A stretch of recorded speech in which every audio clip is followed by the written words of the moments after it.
네, 오늘은 시편 23편의 말씀을 읽어드리겠습니다. 여호와는 나의 목자시니 내가 부족함이 없으리로다. 그가 나를 푸른 초장에 누이시며 쉴만한 물가로 인도하시는도다. 내 영혼을 소생시키시고 자기 이름을 위하여 의의 길로 인도하시는도다. 내가 사망의 음침한 골짜기로 다닐지라도 해를 두려워하지 않을 것은 주께서 나와 함께 하심이라. 주의 지팡이와 막대기가 나를 안위하시나이다. 주께서 내 원수의 목전에서 내게 상을 베푸시고 기름으로 내 머리에 바르셨으니 내 잔이 넘치나이다. 나의 평생의 선하심과 인자하심이 정녕 나를 따르리니 내가 여호와의 집에 영원히 거하리로다. 제가 좋아하는 시입니다. 오늘 설교 제목은 당신의 삶은 한편의 아름다운 시와 같습니다. 이런 제목으로 말씀을 좀 드리려고 합니다. 어느 저녁날이었어요.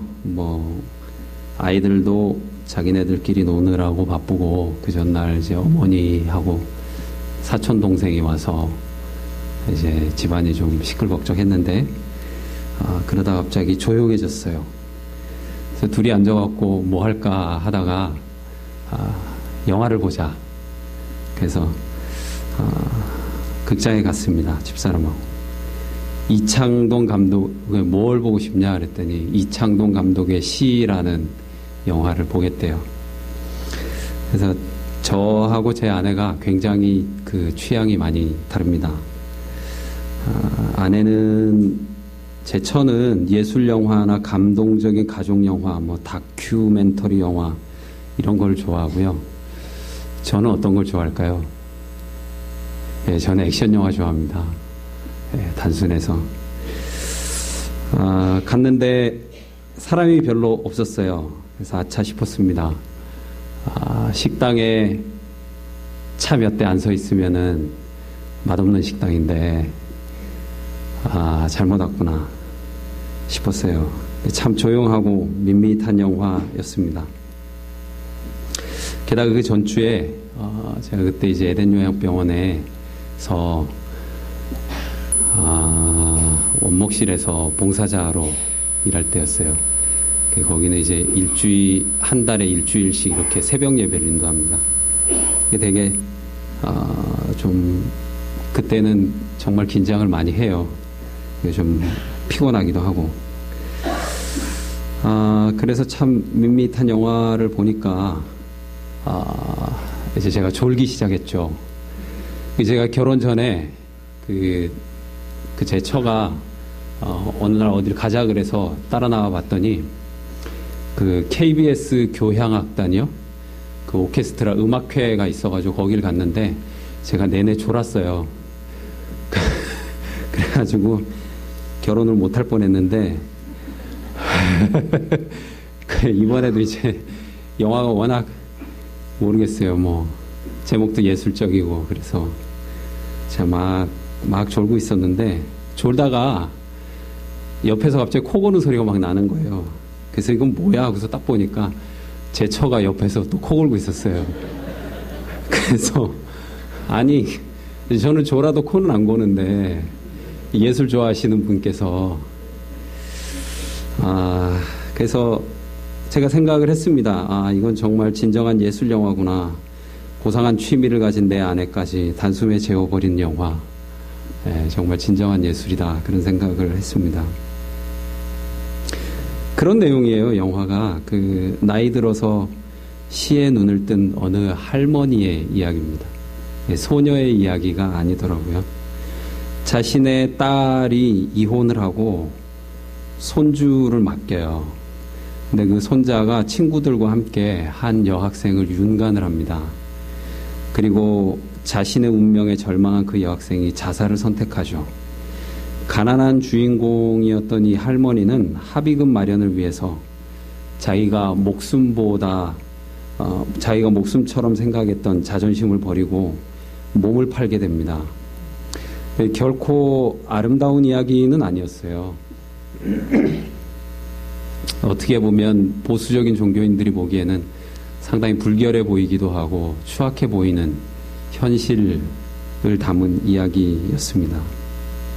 그런데 사건 당사자 입장에서 보면 참 애틋하고 고통스러운 이야기였습니다. 그런데 영화에는 정말 그 흔한 절규 한 번 없었어요. 정말 슬프고 고통, 정말 그 장면마다 고통스러운 장면인데 그 영화 시끄럽지가 않아요. 잔잔하게 장면이 흐릅니다.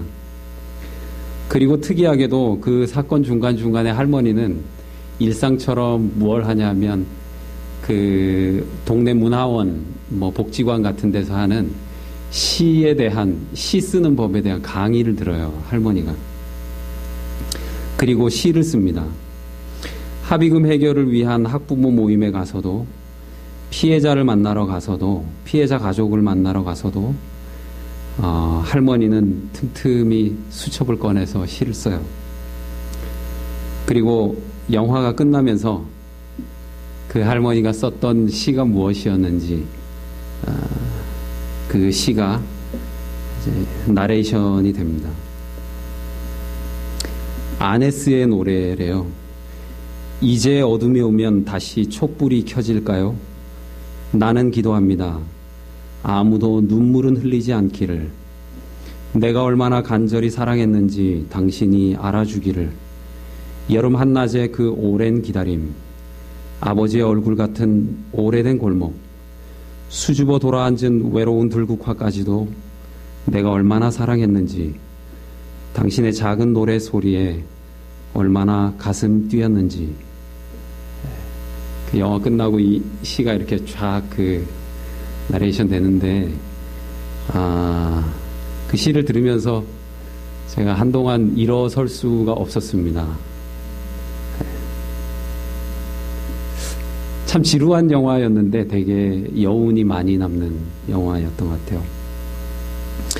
여러분들이 시편 23편을 어떤 시라고 생각하세요? 세상 물정 모르는 천진난만한 어린 목동이 쓴 시다. 아닌 것 같아요. 신계훈 목사님이 그 시편강해라는 책을 쓰셨는데 그 책을 봐도 목사님은 그런 사람이 쓴 시가 아니라고 하더라고요. 왜냐하면 내가 부족함이 없으리로다. 이건 교과서에서 학생이 수업 시간에 배워가지고는 쓸 수 없는 말이거든요. 내가 부족함이 없으리로다. 그냥 툭 던질 수 있는 말이 아니죠. 결핍을 경험해 본 사람, 철저한 부족을 겪어본 사람만이 할 수 있는 말입니다. 내가 부족함이 없으리로다. 내가 부족함이 없으리로다. 긍정의 힘을 배웠어요. 난 무조건 긍정해야 돼. 그래서 의지의 힘으로, 자기는 너무 힘든데 내가 부족함이 없으리로다 이렇게 주문처럼 외는 게 이 시의 느낌이 아닐 겁니다. 푸른 초장으로 누이시며 쉴만한 물가로 인도하시는도다. 매일 푸른 초장만 본 사람은 이 푸른 초장의 의미를 잘 모를 거예요. 그리고 이것이 얼마나 큰 축복인지 깨닫기도 어려울 겁니다. 풍족한 물을 늘 마시는 사람은 감사하기 어려운 축복입니다. 부모 도움으로 온갖 학원 다니고 잘 먹고 잘 자라서 대학까지 무난하게 간 사람은 시편 23편에 푸른 초장으로 누이시며 쉴만한 물가로 인도하신도다 이렇게 하기가 어렵다는 거죠. 제 인생이 조금은 그랬던 것 같아요. 재정적인 부분은 그렇지는 않았습니다. 신앙적인 부분에서 좀 그러지 않았나 그런 생각을 해봤어요. 물론 저 아버지가 일찍 돌아가시고 어머니가 2번의 재혼을 했지만 그 가운데서 제가 고생을 하진 않았어요. 가난했지만 우리 집이 너무 어렵다 그런 생각도 안 해본 것 같아요. 그냥 온실 속의 화초처럼 잘 자랐고 순탄하게 신학교에 들어갔고 또 요즘처럼 이렇게 피나는 경쟁이 아닌 정말 순조롭게 목사가 되었어요. 신학교에 들어간 이유도 저에게 어떤 특별한 소명이 있었다라기보다는 그냥 고1 때 사춘기 때 천국의 열쇠라는 책을 읽고 거기에 나온 신부가 너무 멋있어 보여가지고 뭐 제가 성당에 다녔으면 신부가 되었겠지만 제가 재림교인이니까 삼육대학교 신학과를 간 거죠. 모태교인이었고요. 삼육을 졸업했습니다. 고민 없이 엄마의 신앙을 물려받았고 별다른 갈등 없이 신학교를 다녔습니다.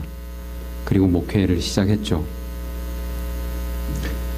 이 용산교회가 그 시작이었습니다.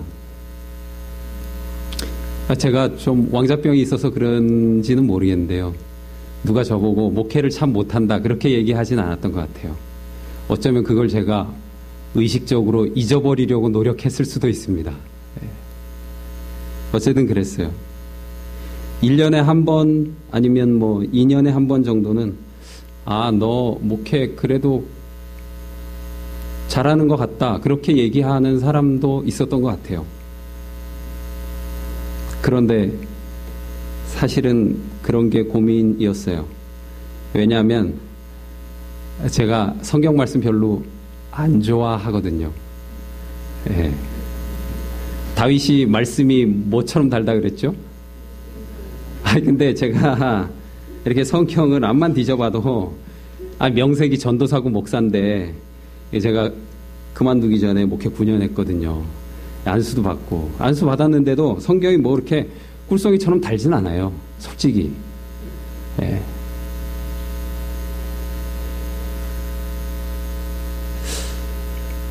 기도는 어떻게 했나? 의무적으로 했어요. 그리고 제가 목회할 때는 합회장님이 무서운 분들이 좀 많이 계셨었어요. 그래서 목사가 밥값하려면은 침례도 많이 주고 교인 숫자를 늘려야 된다. 그렇게 가르치셔가지고 제가 그게 되게 부담이 됐어요. 그래서 열심히 기도했는데 무슨 이유로 기도를 했냐면 교인의 숫자를 늘리기 위해서 기도했었습니다. 제 신앙하고는 관련 없는 일이었어요. 그리고 교인들이 기도해달라고 하니까 그냥 기도했어요. 네. 남들이 부탁하는 걸 이렇게 뭐 또 강하게 거절하는 편은 아니라서. 설교는 어떻게 했을까요? 설교집 많이 샀어요. 제가. 네, 기독교 서점 가가지고 좋다는 설교. 유명한 뭐 타교파 목사님들 설교집. 네, 지금은 다 버렸는데 한때는 설교집 많이 갖고 있었습니다. 무슨 엑셀인가 뭐 그래서 설교만 모아놓은 그 주석책 같은 하드커버 전지를도 제가 가지고 있었어요. 그렇게 해서 이제 편집을 해서 설교를 하고 그 다음에 이제 저는 재림교회 목사니까 예언의 신 인용구 한 2-3개 집어넣어가지고 설교를 완성했습니다. 그래도 설교 못한다는 소리는 안 들었어요. 그러니까 제가 말은 잘 하나 봐요. 그땐 그랬어요. 그러다가 목회를 그만뒀습니다. 어느 날 갑자기 제 아내가 저보고 그랬어요. 여보, 당신 그냥 목회 그만하는 게 나을 것 같다 했어요.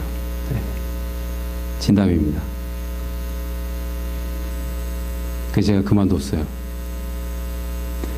때려치운 거죠. 그때는 뭐 제가 33, 34 그럴 때니까요.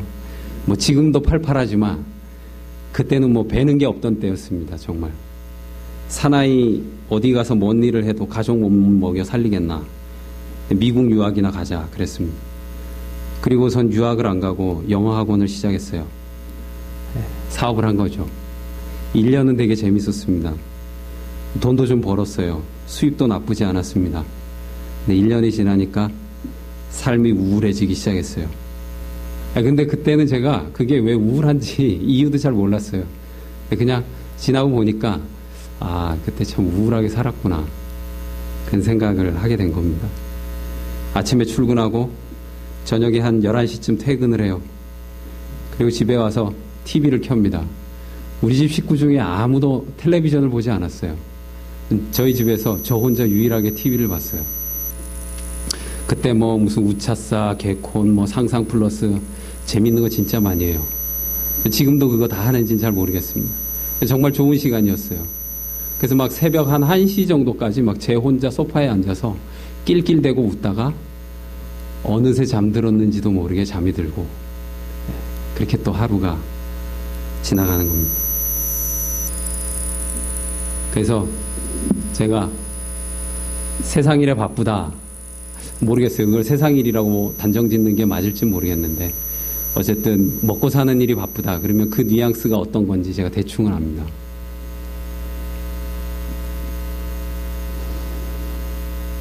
보다 못한 아내가 가끔씩 얘기했어요. 여보, 어떡할 거야? 미국 언제 가려고? 나도 몰라. 방향을 잃은 겁니다.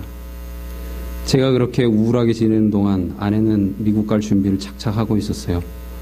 미국 간호사 자격 시험에도 합격하고 또 영어 시험에도 패스하고 순조로웠습니다. 그런데 저는 방향을 잃어버렸죠. 완전히 정말 뭐 시간 때우면서 살았습니다. 그런데 한 1년에 한 번 정도 되게 신기한 일이 저한테 일어났어요. 제가 아까 설교 준비 어떻게 했다 그랬죠? 베껴서 많이 했다 그랬죠. 그때 베낀 거 아직도 갖고 있습니다. 그대로. 1년에 한 번 제가 그때 이제 그 도남동 교회 안식일학교 교장을 했었는데요. 그때 이제 교인으로 한 꽤 많이 살았으니까요. 이제 안교장하고 찬양대 연습 끝나고 교사회의 마치고 집에 오면 한 10시 좀 넘어요.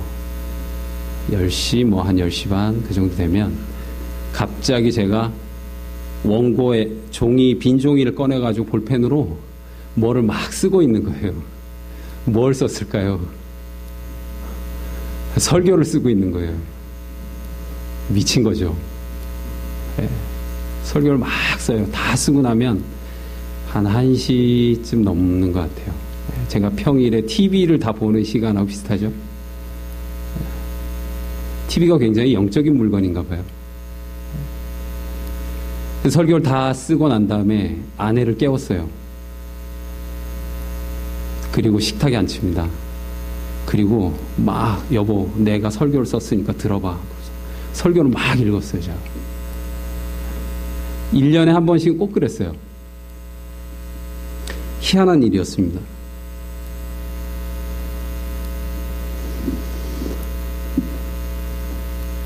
그런 경험이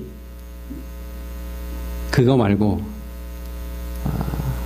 그와 유사한 경험이 몇 번이 있었어요. 그 제가 직업을 보험 설계사로 바꾸고 난 다음부터도 다른 종류의 희한한 경험이 있었습니다. 예를 들면 후배 하나가 청년교회 목회를 파트타이머로 해보지 않겠느냐 제안을 하게 됩니다. 그래서 저는 제게 일어났던 그 여러 가지 현상들이 좀 부담스러웠기 때문에 그리고 제가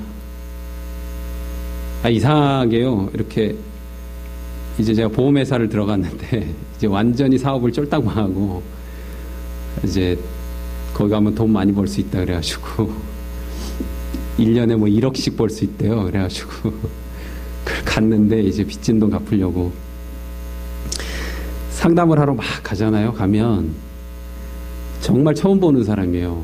안식일 교인도 아니에요. 근데 그 사람하고 저하고 신앙적인 얘기를 막 하는 거예요. 그 사람이 한가한 사람이냐? 그렇지도 않아요. 직원 한 200명 정도 되는 회사에 이사래요. 자기 명 보니까. 한 4시간 정도를 얘기하는 거예요. 막 자기 신앙 얘기를. 그러고서 자기가 저한테 그래요. 아니 왜 내가 오늘 당신한테 내 신앙 상담을 하고 있는지 모르겠다. 그 얘기를 하는 거예요. 제가 막 일을 하다 보면 또 그 어떤 다른 고객한테 전화가 와요. 그 사람도 재림교인이 아닙니다. 제 신분을 잘 몰라요. 가면 이제 커피빈 같은 데 앉아 있어요. 자기가 꼭 기도 부탁할 게 있으니까 꼭 나를 위해서 기도를 해줬으면 좋겠다고 하고, 내가 지금 이런 신앙적인 고민이 있는데 어떻게 하면 좋을지 모르겠다고. 그래서 제가 정체성의 혼란이 막 오는 거예요. 제 직업은 보험 설계사인데, 사람들이 저에게 자꾸 신앙적인 요청을 해오니까, 그러면 제가 굉장히 신앙적인 삶으로 돌아왔냐 하면 그것도 아니었어요. 굉장히 희한한 경험이었습니다. 그런 과정을 통해서 제가 다시 목회를 하게 됐어요. 목회라고 말하면 좀 거창하고요. 새롭게 제 신앙과 제 소명을 다시 보게 된 거죠. 그때 제가 교인일 때 저녁 예배 교회에 가서 이제 많이 졸았어요. 먹고 살려다 보니까 뭐 또 일은 해야 되잖아요. 네, 교회에서 많이 졸았습니다. 그 제 옆자리에 앉아 있는 제가 그 교회 막내 장로였는데, 옆에 앉아 있는 장로님들도 조시고 같이 조는 거죠. 그래서 그때 이 사람들이 왜 조는지 그 형편도 알게 되고, 경쟁사회에서 교우들이 안식일을 어떻게 지키는지도 보게 되었고, 참 고맙고 그 사람들이 많이 자랑스러웠습니다.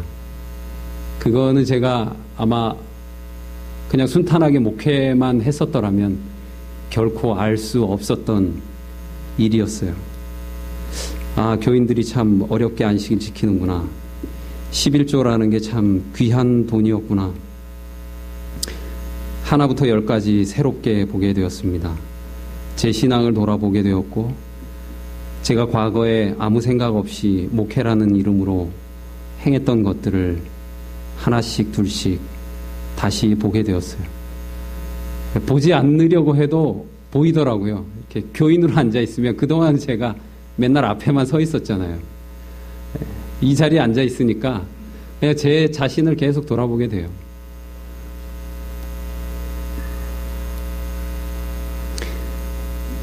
다윗은 저보다 더 편차가 컸던 사람이었을 겁니다. 나름 괜찮은 집안에서 태어났고 편안하게 잘 자랐을 겁니다. 그런데 난데없이 선지자 사무엘이 찾아오죠. 왕이 될 거라고 기름을 부었습니다. 그런데 금방 왕이 되지 않았어요. 되게 신기한 겁니다. 하나님의 약속이 그 시간에, 말씀하신 그 시간에 바로 이루어지지 않는 게 참 신기한 일이에요. 그런데 언젠가는 그 약속이 이루어진다는 거죠. 네.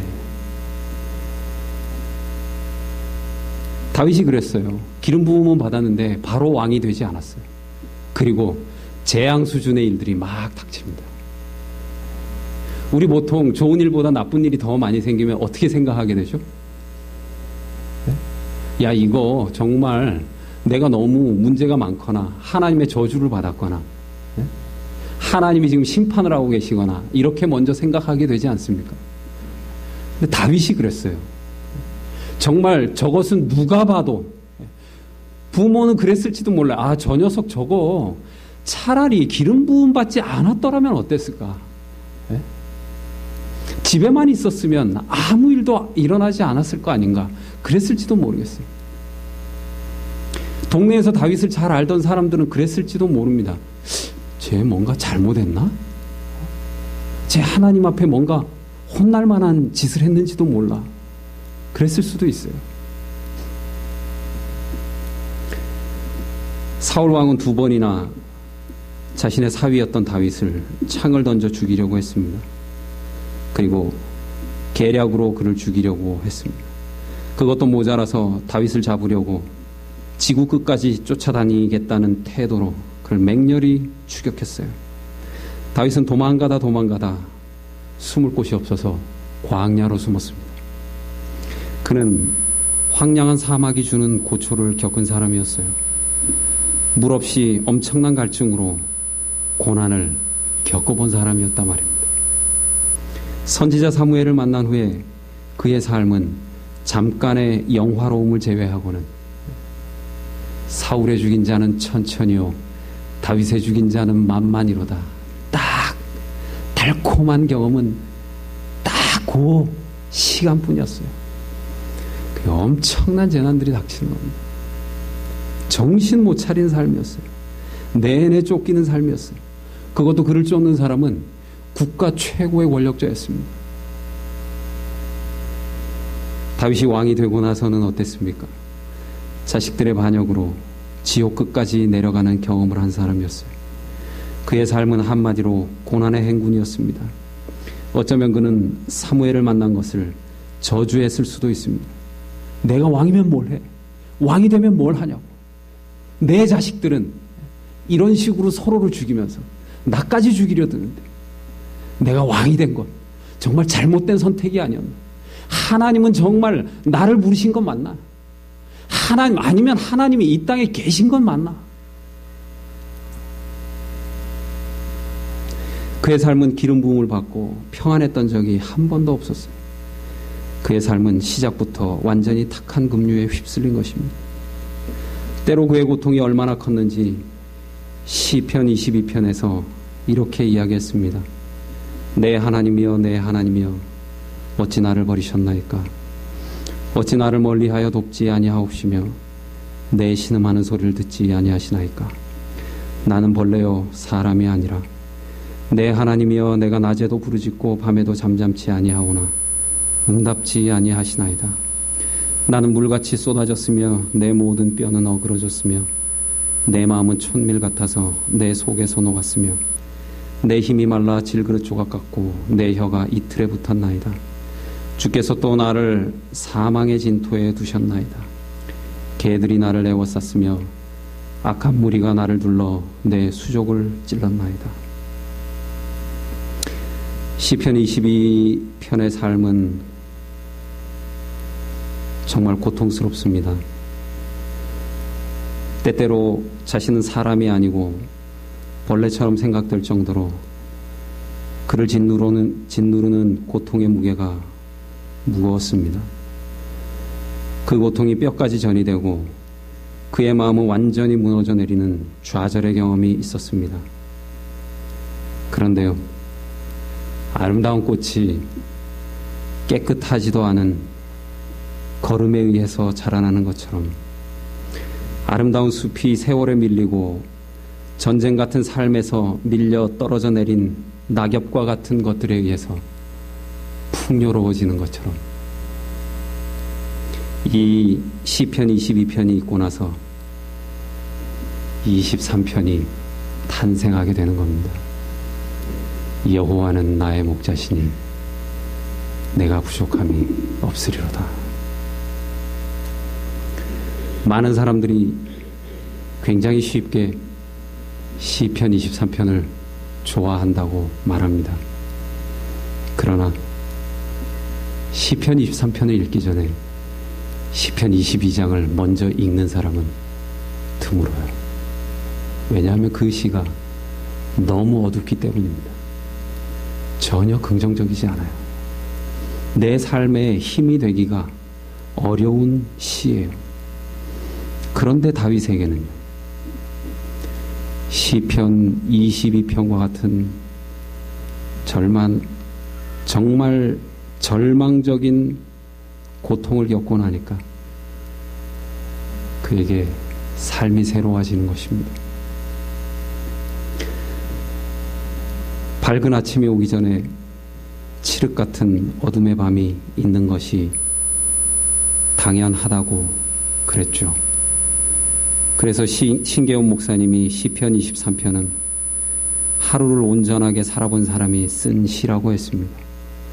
화려한 봄날이 오기 전에 앙상한 겨울이 먼저 온다고 그랬어요.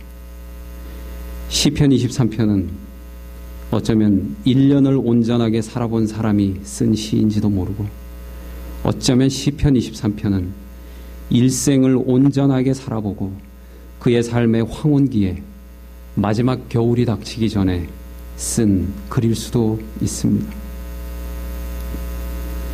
이 시는 유명한 시인의 가르침에 의해서 만들어진 시가 아닙니다. 어떤 시인이 하는 학교를 다니면 이렇게 감동적인 시를 쓸 수 있을까요? 교육에 의해서 나올 수 있는 시가 아니에요. 한때 제가 설교문을 작성할 때 그랬던 것처럼 이 시는 베껴서 나올 수 있는 시도 아닌 것입니다. 그의 삶이 녹아나온 시, 그의 삶에서 저절로 우러나오는 시였단 말입니다. 하나님이 오늘 우리를 어떤 사람들로 부르실까요? 저는 그렇게 생각합니다. 다윗이 그랬다면 우리도 하나님은 다 시인으로 부르신다. 오늘 하나님이 나를 부르시는 이유, 시를 쓰라고 부르시는 겁니다.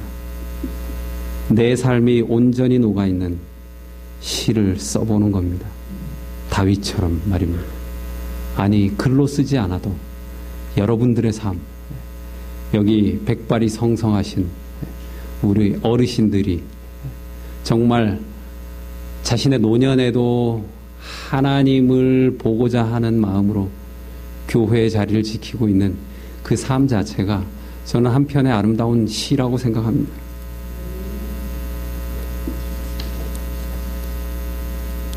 시편 23편을 다시 한번 읽어드리겠습니다.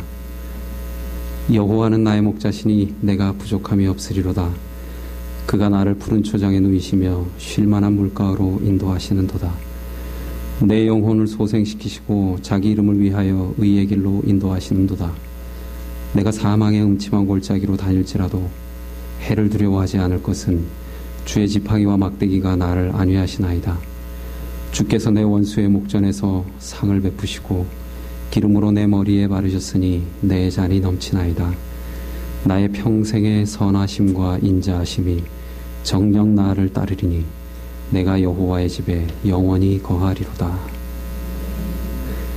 오늘도 하나님께서 아침에 나를 깨워주신 이유, 오늘도 하나님께서 나를 이 성전으로 불러주신 이유, 그것은 나만이 쓸 수 있는 시를 쓰라는 초청입니다.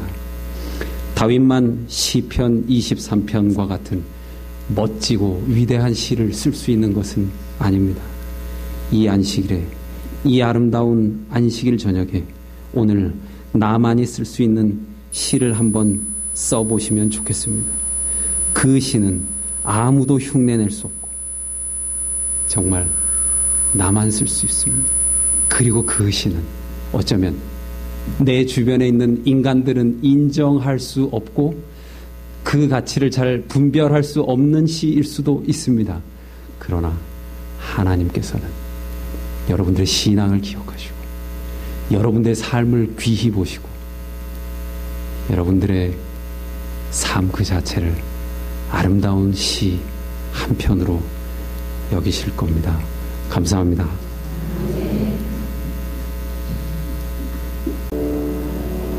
하나님, 우리 아버지, 저희들을 사랑해 주셔서 감사합니다. 그리고 또 이렇게 좋은 안식일 주님께서 불러주신 성도님들 만나게 해주시니 정말 감사합니다. 건강하게 지켜주신 것 감사드리고 또 여전히 신앙 안에서 하나님을 사랑하고 바라보고 있음을 보여주게 하신 것 감사합니다. 앞으로의 삶을 인도하여 주시옵시고 또 이 교회를 충성스럽게 섬기는 또 담임 목사님, 또 전도사님, 모든 목회자들 위해 하나님께서 복을 내려주십시오. 돌아갈 때에도 하나님의 은혜가 우리와 항상 함께 하여 주시기를 예수 그리스도 이름으로 기도드립니다. 아멘.